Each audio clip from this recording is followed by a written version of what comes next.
Hello everyone, welcome to my YouTube channel. আমার YouTube channel S tutorial হোক। যারা এখনও পর্যন্ত ইউটিউব চ্যানেলটিকে সাবস্ক্রাইব করেনি অবশ্যই ইউটিউব চ্যানেলটিকে সাবস্ক্রাইব করবে। আজকের ভিডিওটি দেখার পর ভালো লেগে থাকলে অবশ্যই লাইক করবে, কমেন্টস করে জানাবে এবং বেশি বেশি করে শেয়ার করবে। আজকের আলোচনার বিষয় ক্লাস 12 4th সেমিস্টার পরীক্ষার ফিলোসফি অর্থাৎ দর্শন বিষয়ের যে সিলেবাস, সেই সিলেবাস নিয়ে আমি আলোচনা করব। তোমরা যারা বর্তমানে ক্লাস 12-এ পড়াশুনো করছো, ক্লাস 12 ইতিমধ্যে 3rd সেমিস্টার পরীক্ষা দিয়েছো, তোমরা পরবর্তীতে সেমিস্টার 4 পরীক্ষা দেবে। তাহলে যে সমস্ত ছাত্রছাত্রী ক্লাস 12-এ পড়াশুনো করছো, সামনে সেমিস্টার 4 পরীক্ষা দিবে, তোমাদের উদ্দেশ্যে কিন্তু আজকের এই ভিডিও।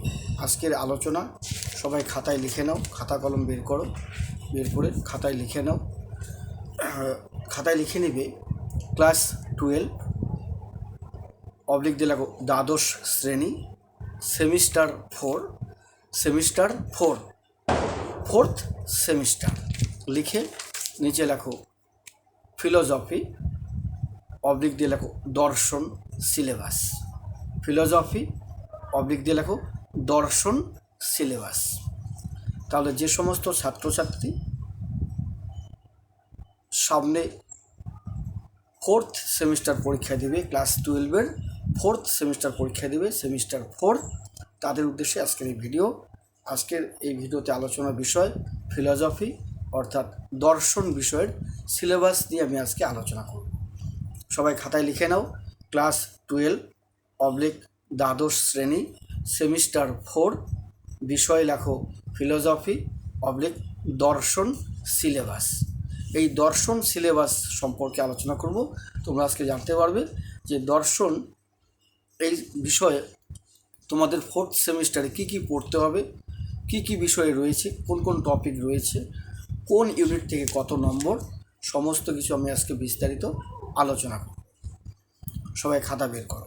তাহলে খাতায় কী লিখবে সবাই লিখে নাও ক্লাস 12 অবলিক দ্বাদশ শ্রেণী, নিচে লেখো সেমিস্টার 4 বা 4th সেমিস্টার ফিলোসফি অবলিক দর্শন সিলেবাস। ঠিক আছে, এই দর্শন সিলেবাসে তোমাদের দুটো ইউনিট পড়তে হবে, ইউনিট 1 এবং ইউনিট 2। দুটো ইউনিট নিয়ে এবার 4th সেমিস্টার ফিলোসফি সিলেবাস রয়েছে। দুটো ইউনিটে জানতে হবে কোন ইউনিটে কোন বিষয় নিয়ে পড়তে হবে বা কোন ইউনিট থেকে কত নম্বর। দুটো ইউনিট নাম্বার 1 এবং ইউনিট নাম্বার 2, দুটো ইউনিট। এই ইউনিট নাম্বার 1-এ আবার দুটো ভাগ রয়েছে। ইউনিট নাম্বার 1-এ দুটো ভাগ রয়েছে এ বি। ইউনিট নাম্বার 1 এর মধ্যে দুটো ভাগ রয়েছে এ এবং বি, অর্থাৎ বিভাগ ক। ইউনিট 1 মানেই বিভাগ ক এবং ইউনিট 2 মানে বিভাগ খ। ঠিক আছে, জানতে হবে। ইউনিট 1 থেকে টোটাল নম্বর হচ্ছে 22। ইউনিট 1 লেখো, unit 1 total marks 22। Unit 2 total marks 18। কি বললাম? Unit 1 total marks 22। Unit 2 total marks কত বললাম? 18, মানে 18।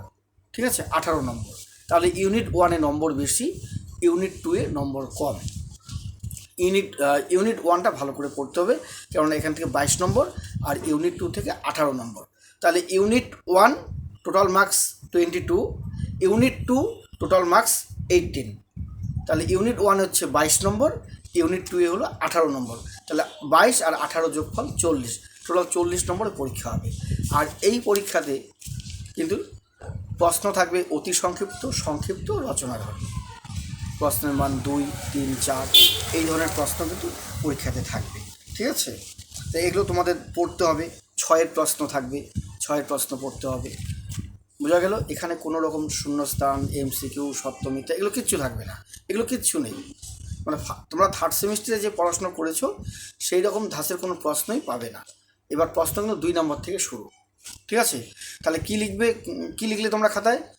ক্লাস 12 দ্বাদশ শ্রেণী সেমিস্টার 4 ফিলোসফি অবলিক দিয়ে লেখো দর্শন সিলেবাস। ইউনিট 1, তারপর লেখো unit 1 total marks 22, unit 2 total marks 18, অর্থাৎ ইউনিট 1-এ 22 নম্বর, ইউনিট 2-তে 18 নম্বর। এটা লিখে নাও, ঠিক আছে। এই যে ইউনিট 1 বললাম, ইউনিট 1-এর ওখানে তোমরা লেখো, ইউনিট 1-এর ওখানে লেখো মার্কস 2, 2 নম্বরের প্রশ্ন। ইউনিট 1-এ 2 নম্বরের প্রশ্ন থাকবে, ইউনিট 1-এ 2 নম্বরের প্রশ্ন থাকবে 5টি। ইউনিট 1 মার্কস 2 তো হাইফেন দিয়ে মার্কস 2 আন্ডারলাইন করে দাও, করে লেখো 5 গুণন 2, 5 গুণন 2 সমান সমান 10। অর্থাৎ ইউনিট 1 থেকে 2 নম্বরের প্রশ্ন 5টি প্রশ্নের উত্তর লিখতে হবে, 2 নম্বরের 5টি প্রশ্নের উত্তর লিখতে হবে। এরপরে মার্কস 3 ইউনিট 1 থেকে, তাহলে ইউনিট 1 মার্কস 2 মানে ইউনিট 1 থেকে 2 নম্বরের প্রশ্ন 5টি প্রশ্নের উত্তর লিখতে হবে, 5 দুগুণ 10। এরপরে মার্কস 3 নম্বরের প্রশ্ন 2টি প্রশ্নের উত্তর লিখতে হবে, 3 দুগুণ 6।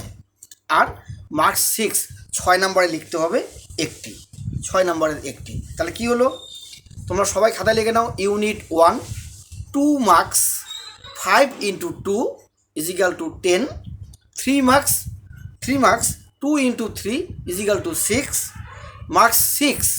এরপরে 6-এর কোশ্চেন হচ্ছে 1 × 6 = 6। তার মানে 2-এর প্রশ্ন 5টি, 2 নম্বরের প্রশ্ন 5টি, 3 নম্বরের প্রশ্ন 2টি, 6 নম্বরের প্রশ্ন 1টি। তাহলে 2-এর 5টি লিখলে 10 নম্বর, 3-এর 2টি লিখলে 6 নম্বর। তাহলে 10 আর 6 হচ্ছে কত, 10 6 16, আর 6-এর 1টি, ঠিক আছে। এই হলো 22 নম্বর। তাহলে এই 22 নম্বর হচ্ছে ইউনিট 1 থেকে। তাহলে কি বললাম, ইউনিট 1 থেকে 2 নম্বরের প্রশ্ন 5টি প্রশ্নের উত্তর লিখতে হবে, 2 নম্বরের প্রশ্ন থাকবে 5টি, 3 নম্বরের প্রশ্ন উত্তর লিখতে হবে 2টি, আর 6 নম্বরের প্রশ্ন লিখতে হবে 1টি। তাহলে 2-এর 5টি, 3-এর 2টি, 6-এর 1টি, টোটাল মার্কস 22। এরপর ইউনিট 2, ইউনিট 2 থেকে 2-এর কোনো কোশ্চেন থাকবে না, ইউনিট 2 থেকে 2 মার্কসের কোনো কোশ্চেন নেই। ইউনিট 2 থেকে 3 মার্কসের কোশ্চেন, অর্থাৎ 3 নম্বরের প্রশ্ন 2টি প্রশ্নের উত্তর লিখতে হবে। তাহলে কি বললাম, তোমরা খাতায় লিখে নাও ইউনিট 2 লিখে মার্কস 2 লিখে নিচে ফাঁকা রাখো, কারণ 2-এর কোনো প্রশ্ন ইউনিট নাম্বার 2 থেকে 2-এর কোনো প্রশ্ন থাকবে না। এরপরে মার্কস 3 অর্থাৎ 3-এর প্রশ্ন লিখতে হবে 2টি। ইউনিট 2 থেকে 3 মার্কসের কোশ্চেন 2টি প্রশ্নের উত্তর লিখতে হবে। এরপরে 6 মার্কসের কোশ্চেন হচ্ছে 2টি, 6-এর 2টি। বোঝা গেল?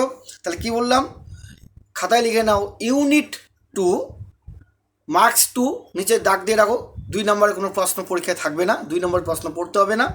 এরপরে মার্কস 3 লেখো, মার্কস 3 লিখে আন্ডারলাইন করে দাও।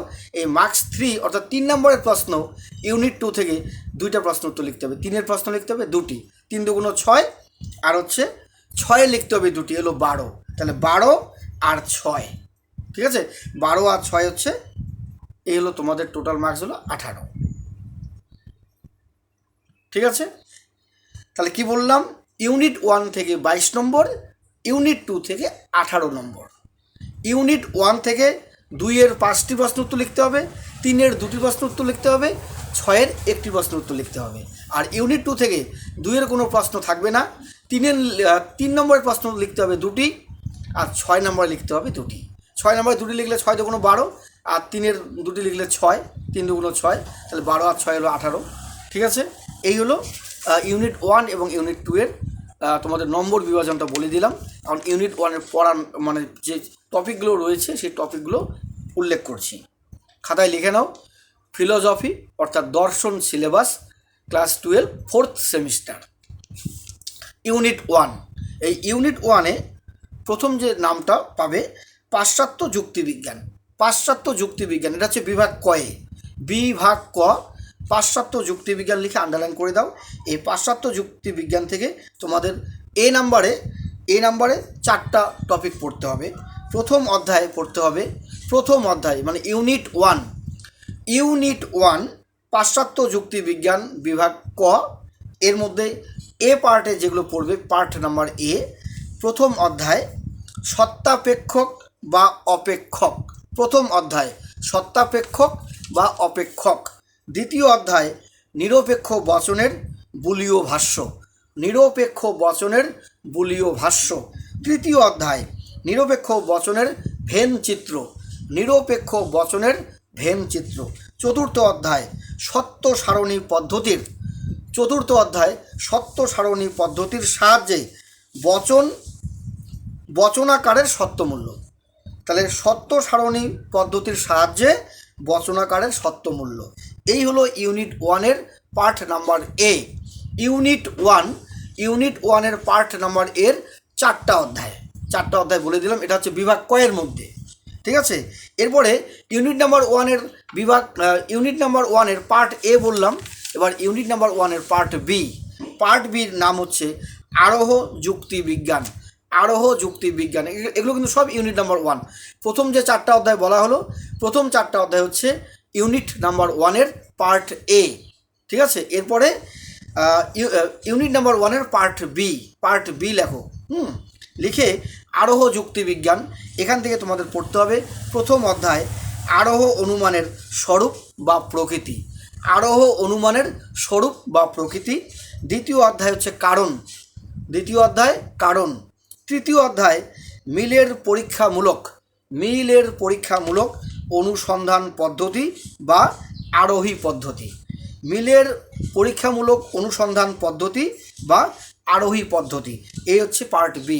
তাহলে ইউনিট নাম্বার ওয়ান অর্থাৎ পাশ্চাত্য যুক্তি বিজ্ঞান বিভাগ ক এর 2টো পার্ট রয়েছে, একটা পার্ট এ, একটা পার্ট বি, ঠিক আছে। পার্ট এর ইউনিট নাম্বার ওয়ানের পার্ট এর 4টা অধ্যায়, আর ইউনিট নাম্বার ওয়ানের পার্ট বির 3টা অধ্যায়। এরপরে বিভাগ খ অর্থাৎ ইউনিট নাম্বার 2। ইউনিট নাম্বার 2 থেকে প্রথম অধ্যায় পড়তে হবে। এখন লেখো বিভাগ খ বা লেখো ইউনিট 2, ইউনিট 2 লিখে আন্ডারলাইন করে দাও। লেখো প্রথম অধ্যায় রবীন্দ্র দর্শন চিন্তায় মানবতাবাদ, প্রথম অধ্যায় রবীন্দ্র দর্শন চিন্তায় মানবতাবাদ। দ্বিতীয় অধ্যায় স্বামী বিবেকানন্দের কর্মযোগ, তৃতীয় অধ্যায় মহাত্মা গান্ধীর অহিংসা নীতি, ঠিক আছে। তাহলে বোঝাতে বললাম। তাহলে আমি কি বললাম, এই ভিডিওতে আমি আলোচনা করলাম ক্লাস 12 অর্থাৎ দ্বাদশ শ্রেণীর সেমিস্টার 4 ফিলোজফি অর্থাৎ দর্শন বিষয়ের সিলেবাস। এই দর্শন বিষয়ের সিলেবাসে 2টো ইউনিট রয়েছে, ইউনিট 1 এবং ইউনিট 2। ইউনিট 1 অর্থাৎ বিভাগ ক, এই ইউনিট 1-এর 2টো পার্ট, ইউনিট 1-এর 2টো part, part A, part B. Unit 1-এর পার্ট এ 4টা অধ্যায়, ইউনিট 1-এর পার্ট বির 3টা অধ্যায়। তারপরে হচ্ছে বিভাগ খ, বিভাগ খ হচ্ছে বিভাগ খ হলো ইউনিট 2, ইউনিট 2-এর 3টা অধ্যায়। বোঝা গেল কি বললাম? আমি বললাম ইউনিট 1 বিভাগ ক অধ্যায় 4টি অধ্যায়, ঠিক আছে।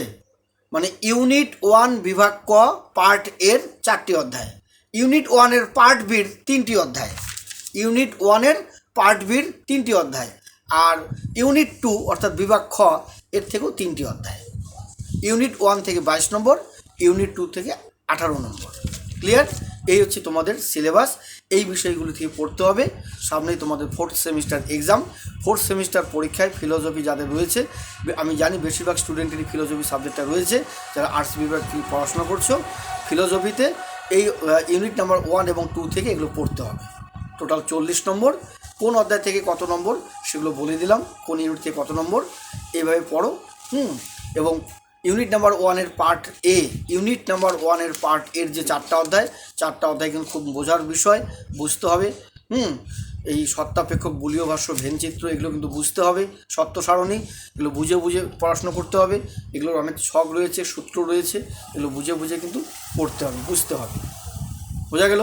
এইভাবে তোমরা সিলেবাস ধরে পড়াশোনা করো। যে যেখানে টিউশন পড়ছো সেখানে তো বুঝবে, তারপরে স্কুল নিয়মিত যাবে, স্কুলে ক্লাস করবে, স্কুলে স্যার ম্যামের গুলো ভালো করে বোঝার চেষ্টা করবে, যে বিষয়গুলো বোঝাবেন, এবং বিভিন্ন জায়গায় যারা কোচিং সেন্টার বা বিভিন্ন টিউটোরিয়াল হোমিও টিউশন পড়ছো তোমরা সেখানেও ভালো করে এগুলো বুঝবে, বোঝার চেষ্টা করবে। ঠিক আছে, এই হলো তোমাদের ক্লাস 12-এর 4th সেমিস্টার ফিলোসফি অর্থাৎ দর্শন বিষয়ের সিলেবাস। আজকের এই ভিডিওটি যদি ভালো লেগে থাকে অবশ্যই লাইক করবে, কমেন্টস করবে এবং বেশি বেশি করে শেয়ার করবে। আর যারা এখনও পর্যন্ত ইউটিউব চ্যানেলটিকে সাবস্ক্রাইব করনি অবশ্যই ইউটিউব চ্যানেলটিকে সাবস্ক্রাইব করবে।